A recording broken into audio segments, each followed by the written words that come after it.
you're here, you might already be a digital nomad, or you might be looking into the digital nomad lifestyle. So that is what we're going to be talking about a little bit. How I got started, some secrets, some things I've learned along the way. I'm gonna try and share as much as I can with you so that you can possibly steal some of the ideas and stuff that I've been learning and apply them to your own life. What is a digital nomad? A way in which you work and live your life, kind of more of like a lifestyle. A lot of people think that being a digital nomad is a job, but it's not really a job because you can do all kinds of jobs while being a digital nomad, which means while being location independent. If you offer services or if you have a skill, if whatever you're good at, you want to try and find a way in which you can put the systems in place to do that same thing you do remotely. And there are many different kinds of ways in which you can achieve that. For me, being a digital nomad is sprinkling as many vacation elements into your everyday life so that it's all super enjoyable and so that you don't have to escape from your regular life, you know? Sometimes when you have a normal job or one of those 9-to-5 jobs, you're like, oh my God, I need the weekend to get here, or I cannot wait for my vacation.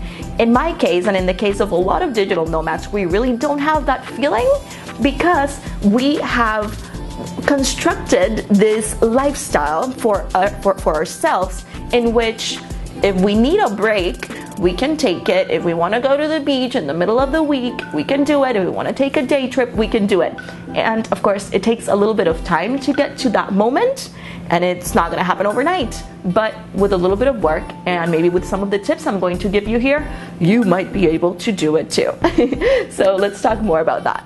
There are many ways to do it. You can have one remote job, so that means you have one employer, you work for one company, you report to them during certain times of the day, you get your work done, and that's it. A lot of people, maybe they're freelancers, and you can have multiple companies or people that hire you to offer them some sort of skill, and that's another way to do it, being a freelancer who is also a digital nomad.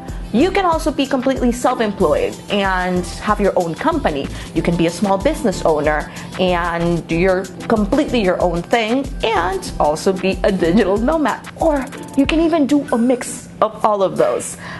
So whatever it is that you decide to do, don't think that there's one way to do it, or don't think that you have to be in like a creative field to pull it off. There's so many things you can do.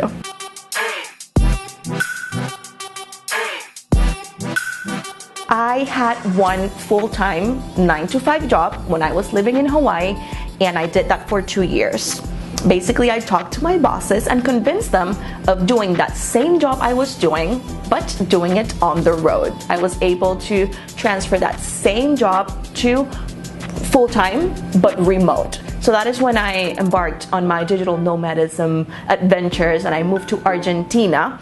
And for 6 months, I was working this full-time remote job for one company. But since you are remote and doing your own thing and kind of making your own schedule a lot of the times, it gives you a lot of flexibility to start organizing your life and picking up side hustles and starting new things on your free time. So in my case, I'm kind of a night owl. So what I would do is in the mornings, I wouldn't do a lot of mornings. I would wake up kind of late because that's my style.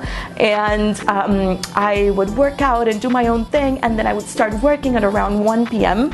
and then from like 1 p.m. to 8 p.m. I would work full-time for this company, and then after that I would start working on my side hustles. Then I transitioned into part-time remote with that company because I had already a little like portfolio of clients that I was getting some income from. So when I was ready and when I had enough clients, I switched to part-time. I didn't completely quit my job because if you can have one steady income, you want to keep it so that you can, get creative and make mistakes on the side, but you can still pay your bills. To tell you more about what I do right now, I vlog. That means that I make video blogs, so short videos, always with me on camera, talking about different things. Some of the vlogs go on my platforms, and those are the ones that are travel related. And I partner with companies and brands that do travel related things. That way, it's in my same niche and it makes sense for me to talk about it.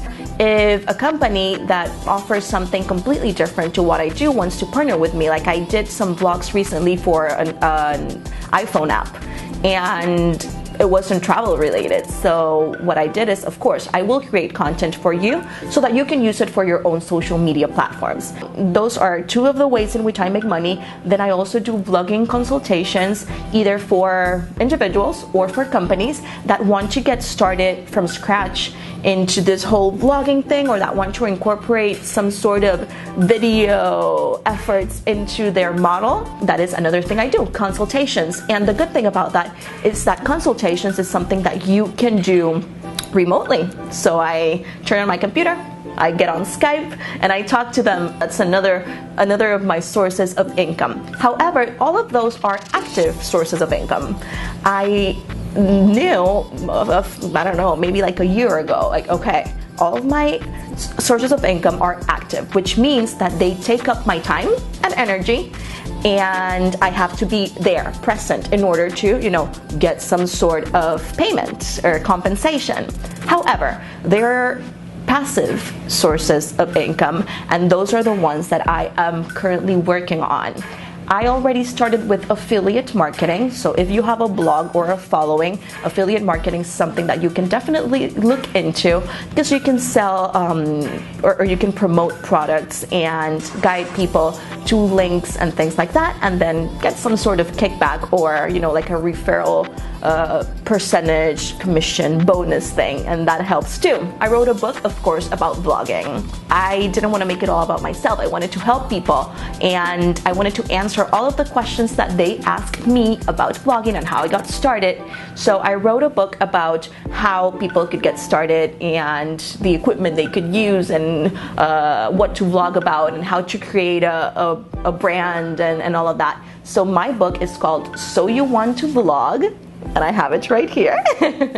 So You Want to Vlog is my first book, which I self-published, and it's on Amazon, and it talks about how you can get started vlogging. So that is a passive source of income that I currently have, and now I just need to market it. So those are all my different sources of income. Did I forget one? I did forget one. Basically, when I was part-time and remote, I also started a cleaning business in my home country of Panama, and I later sold that business. So that was another thing that I did.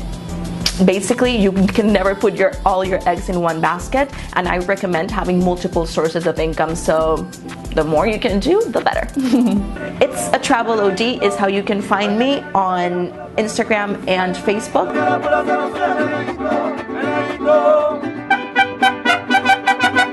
Nice talking to you. Bye.